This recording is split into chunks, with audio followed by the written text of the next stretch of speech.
This story is titled, My Wealthy Parents Called Me a Burden, Refused to Pay for College, and Abandoned Me. Years later, tried to cash in on my success. Instead, I sued them for $3 million and cut them out for good. Hey, everyone. Before we jump into today's video, I need your help. We've noticed the channel is losing some traction, and subscribing is one of the best ways you can support us. It's quick, free, and it helps us keep bringing you awesome content. Your support means the world. Let's keep this channel growing together. Thanks so much. Now let's start the video.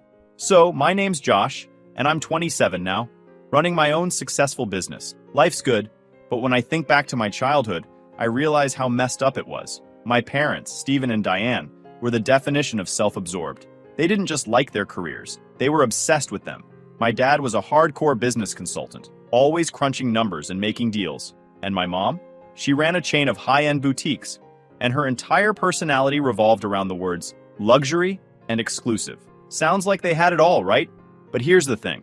They never wanted kids. I wasn't part of their plan. I only existed because their families pressured them to settle down and have a child. They gave in, had me, and immediately regretted it. They didn't even try to hide it. Mom would say things like, "Do you know how many opportunities I missed because I had to be a mother?" Or, "If I didn't have to deal with you, I'd be dominating the West Coast fashion scene by now." Dad was worse. He'd look at me and go, "You've set us back years. If you hadn't been born, we'd have been so much further ahead." Yeah, they really said stuff like that. To my face. Growing up in that house was like being tortured all the time. They were constantly busy with their businesses, so I was basically left to raise myself. If I needed help with homework, they'd brush me off. "Ask your teacher," Mom would say, barely looking up from her laptop. And Dad? He'd mutter something about how he was building an empire and didn't have time for my childish problems. I'd watch other kids at school get picked up by their parents, who'd ask them about their day or cheer them on at events. Meanwhile, my parents couldn't care less. They never came to a single parent-teacher conference, school play, or science fair. It wasn't just neglect, it was complete disinterest. And when they did pay attention to me, it was only to criticize. I was a straight A student, but they never acknowledged it. Instead, they'd mock me for being into computers. "What kind of job are you going to get with that?" Mom would sneer. "Fixing laptops at a mall?" Dad would laugh and say, "You're not cut out for the real world. You'll never make it." But the worst part was how they treated me like I was the reason they weren't more successful. They acted like having me ruined their lives. If they were fighting about business, it always somehow circled back to me. Mom would shout, "If I didn't have to waste time on Josh, I'd have expanded by now." And Dad would reply, "He's a drain on us. We should have stuck to the plan. No kids." When you're a kid, you don't really understand what's wrong, but you feel it. I remember thinking, why do they hate me so much? For years, I thought it was my fault, that maybe if I was smarter or better at sports or less weird, they'd love me. But that didn't happen. The turning point came when I was about 16.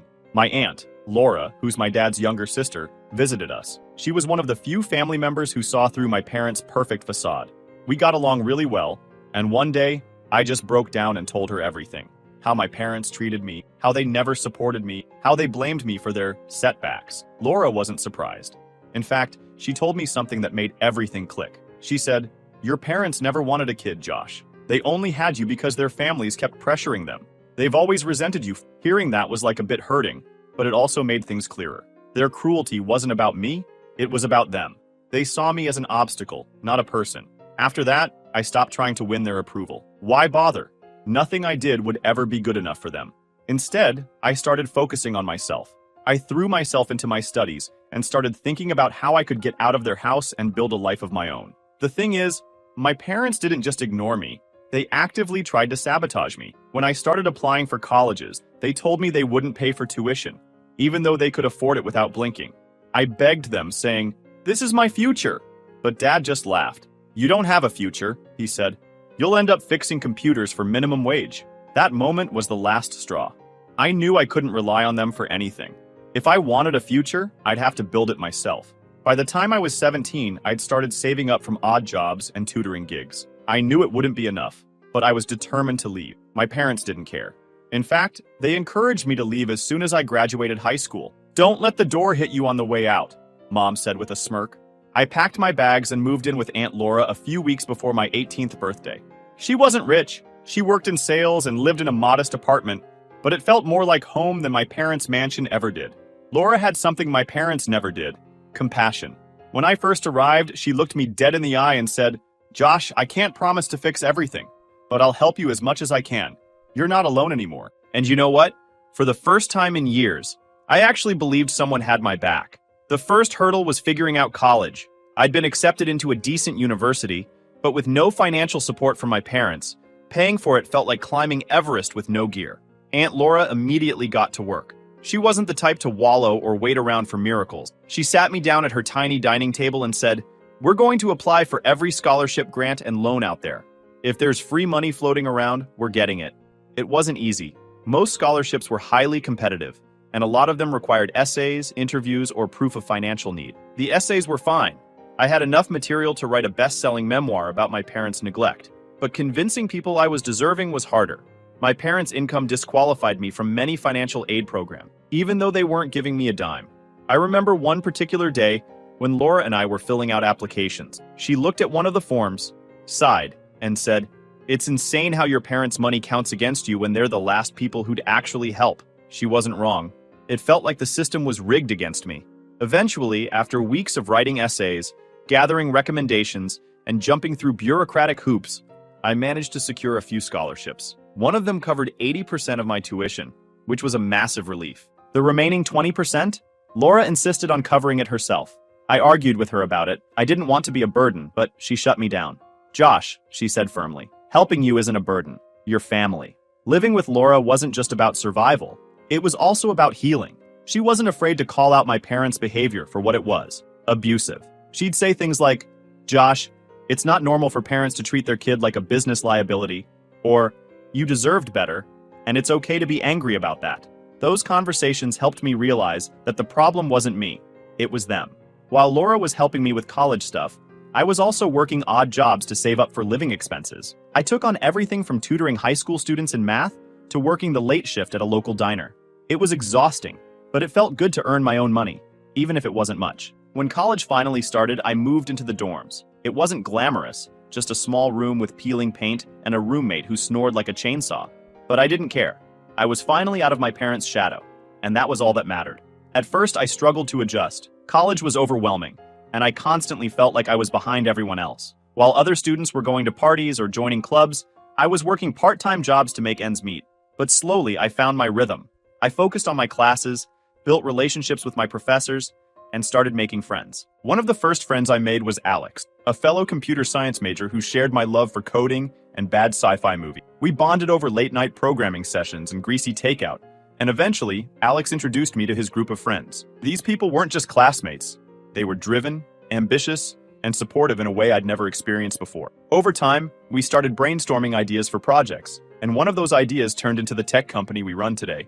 But back then, it was just a side hustle, a way to practice our skills and maybe make a little extra cash. None of us realized it would eventually become something big. Meanwhile, my relationship with my parents was non-existent, which suited me just fine. They didn't call, they didn't check in, and they definitely didn't care about what I was doing. The only time I heard about them was through Laura, who occasionally mentioned their social media posts or family gossip. Apparently, they were still living their picture-perfect lives. But every once in a while, I'd feel this pang of anger, and pretending I didn't Not because I missed them, I didn't, but because I knew they were probably telling their friends some twisted version of the truth. I could imagine them saying, "Josh chose to leave," or "We gave him everything, but he wanted to go his own way." The thought of them rewriting history like that made my blood boil. I wanted to confront them, to call them out for their lies, but Laura always advised against it. "You're doing great on your own, Josh," she'd say. "Don't let them drag you down." By the end of my first year in college, things started to look up. I was excelling in my classes, my side hustle was gaining traction, and I finally felt like I had a purpose. But the most important thing? I proved to myself that I didn't need my parents. Every success, every step forward was mine and mine alone. Leaving their house had been the hardest decision of my life, but it was also the best one. For the first time, I was free to be who I was, without their constant criticism and negativity weighing me down. That year, I made a promise to myself. I would never let them back into my life. No matter how successful I became or how much they tried to worm their way back in, they would never get another chance to hurt me. Looking back, I think that decision, the decision to cut them out entirely, was the moment I truly started to heal. By the time I hit my senior year in college, my life had done a complete 180. I wasn't just surviving anymore, I was thriving.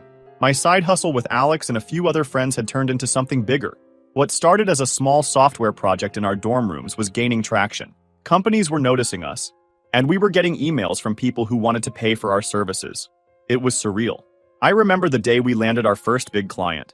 We were crammed into Alex's tiny apartment, surrounded by empty pizza boxes and Red Bull cans, when the email came through.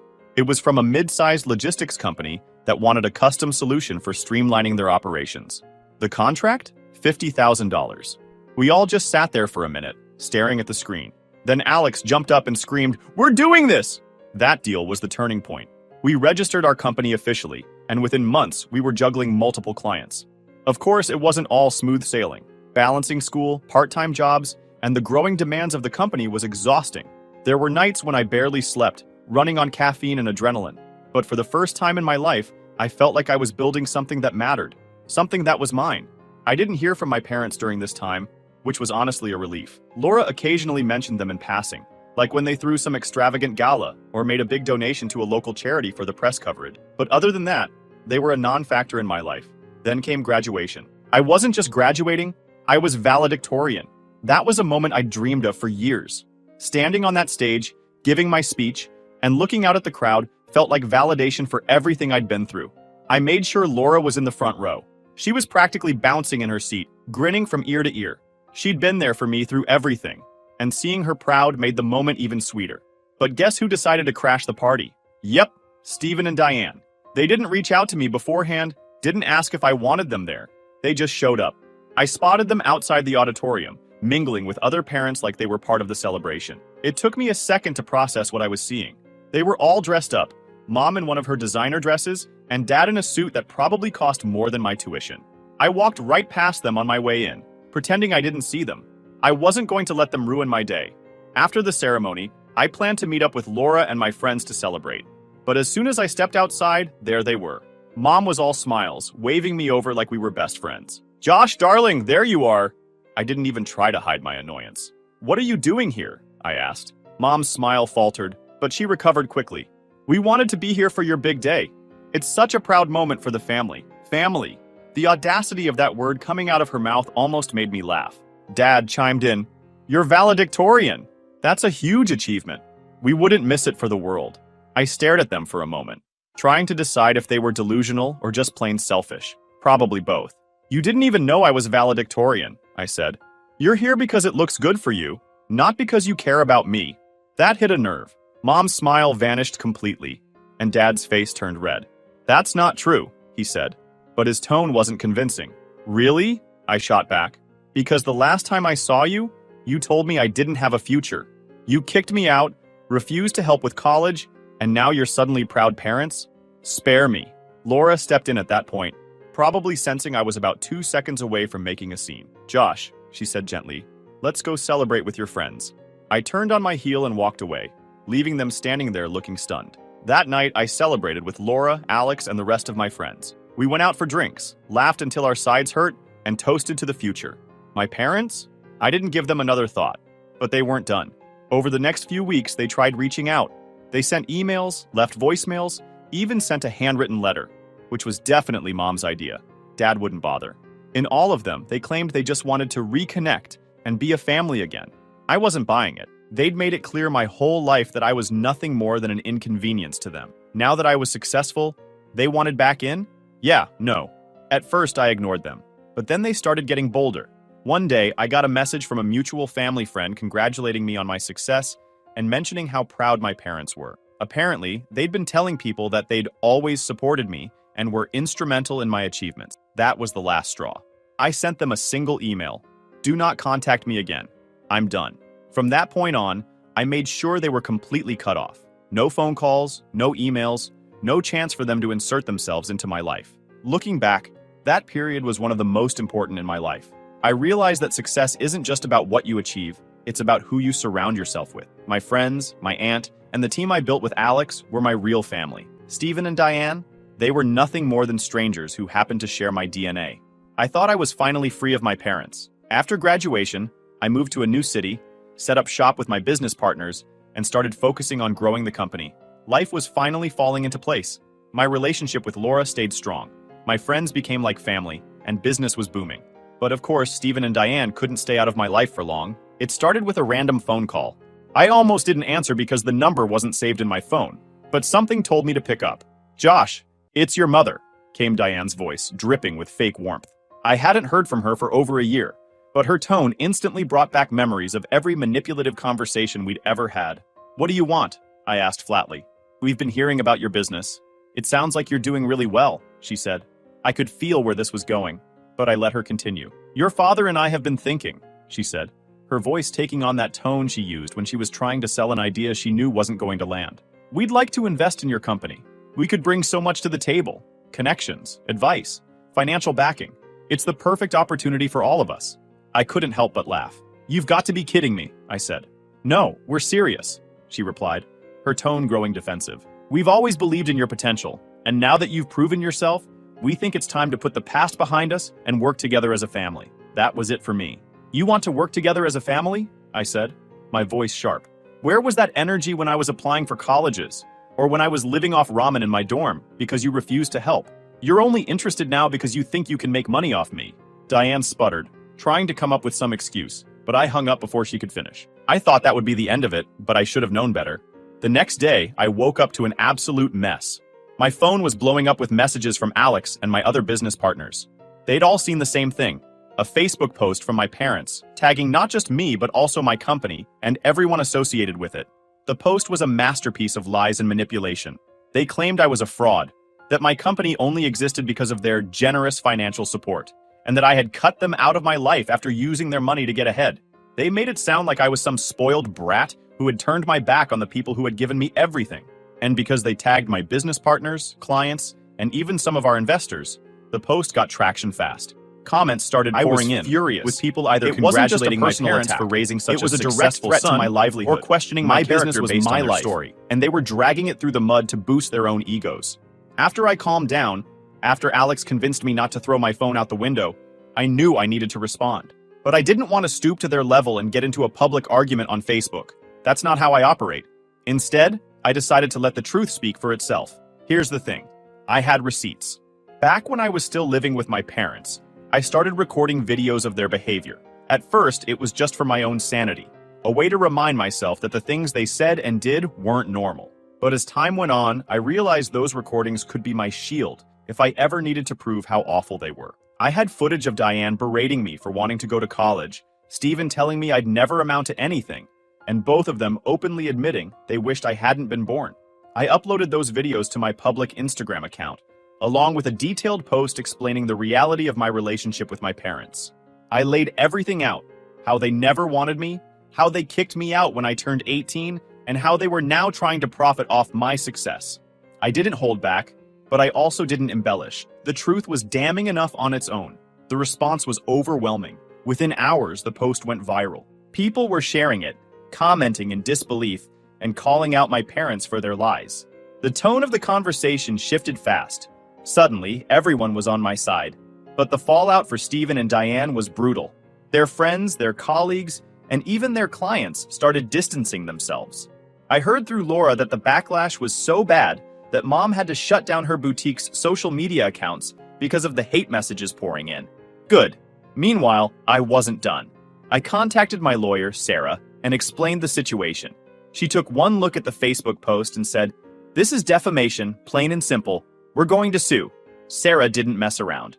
Within days, she filed the paperwork, citing not just the harm to my personal reputation, but also the damage to my business. Alex and the rest of the team were fully on board. They'd seen the impact firsthand, with clients pulling out of deals and investors hesitating to move forward. When my parents were served with the lawsuit, they freaked out.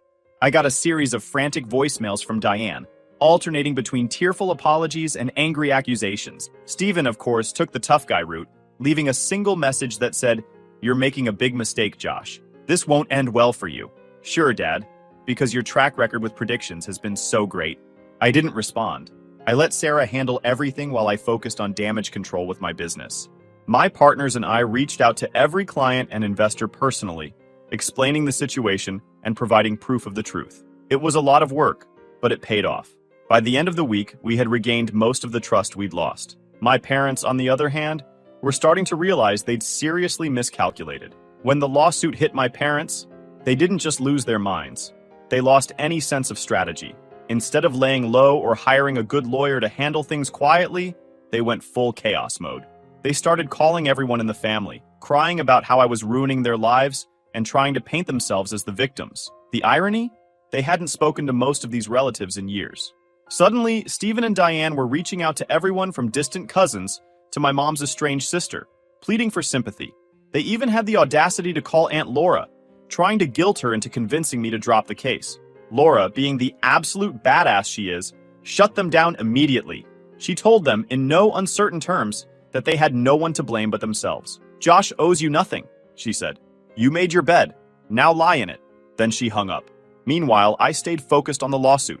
Sarah was working overtime, gathering evidence, filing motions, and prepping for what was shaping up to be a major legal showdown. She assured me we had a solid case, but she also warned me that my parents would try every dirty trick in the book to avoid taking responsibility. She wasn't wrong.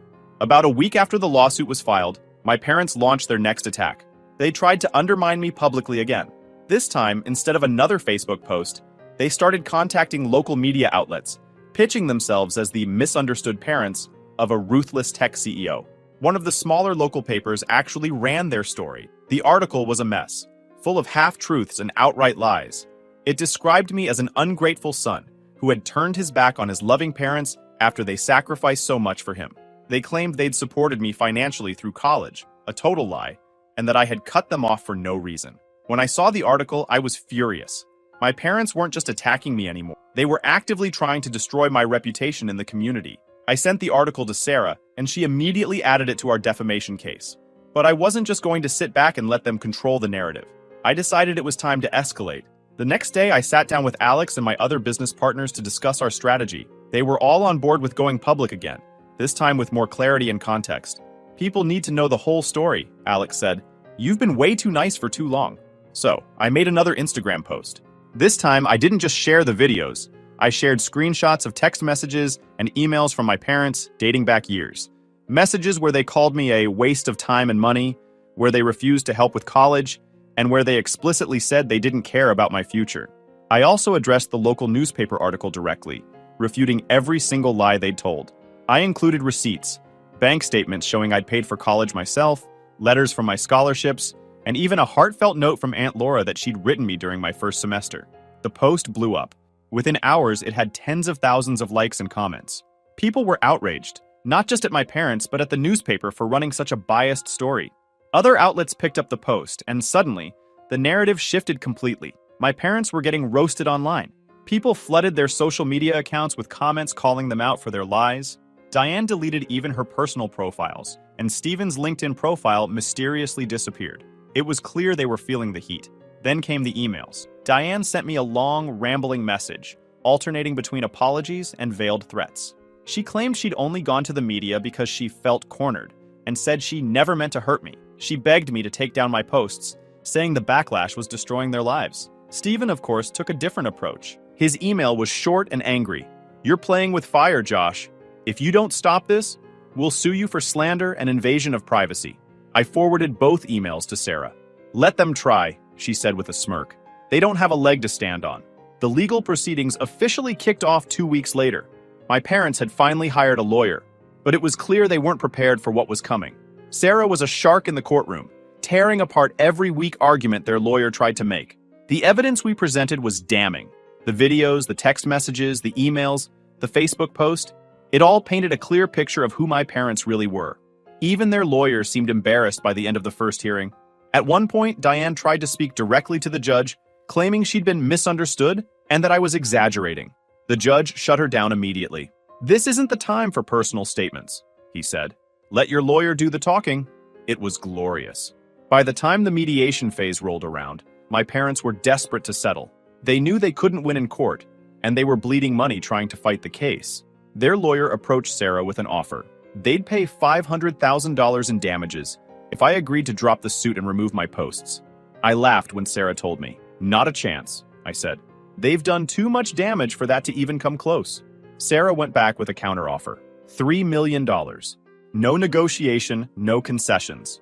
They'd pay the full amount, publicly apologize, and stay out of my life for good, or we'd take it to trial. After a few days of back and forth, they caved. The day the settlement was finalized felt unreal. I sat across from Sarah in her office, staring at the final paperwork. Stephen and Diane had agreed to pay the full $3 million, issue a public apology, and best of all, they were legally barred from contacting me ever again. When Sarah handed me the pen to sign the papers, I hesitated for a second, not because I had doubts, but because this moment was so much bigger than the money. It was about standing up for myself, proving that they couldn't control me anymore. Once I signed, it was done. No appeals, no second chances. They were out of my life, for good. Their public apology was everything I hoped it would be. Awkward, forced, and completely humiliating for them. It was plastered on their social media accounts for everyone to see, where they admitted to their lies, manipulation, and the harm they'd caused me and my business. The comments under their posts were savage. People called them out for being terrible parents, fake philanthropists, and all-around awful human beings. Diane ended up disabling comments after a few days, but the damage was done. Their social circle was gone. Their reputations were in shambles, and no amount of spin could fix it. They'd lost their credibility, their connections, and their ability to manipulate people. As for the $3 million, it went to good use. A big chunk went straight into my business, allowing us to expand faster than we'd ever planned. I also made sure Aunt Laura was taken care of. I gave her enough to pay off her mortgage and sent her on the vacation of her dreams, a month-long trip to Italy. She cried when I told her, but honestly, it was the least I could do for the person who saved my life when I had no one else. Since then, life has been peaceful. My business is thriving, my friends are still by my side, and I've built a life I'm proud of. For the first time, I feel like I'm in control of my own story, instead of living in the shadow of Stephen and Diane's selfishness. Do I ever think about them? Sometimes. I wonder if they regret the choices they made, or if they're still sitting in their big house, blaming me for everything that went wrong in their lives. But honestly, I don't care. Their opinions, their lies, their existence, it's all irrelevant to me now. So yeah, that's my story. A little messy, a little chaotic, but it all worked out in the end. To anyone dealing with toxic parents or family, don't let them define you. Build your own life, surround yourself with people who actually care about you, and don't be afraid to fight back when they try to tear you down. Anyway, thanks for your time, Redditors. Time to grab a drink and enjoy this life I built for myself.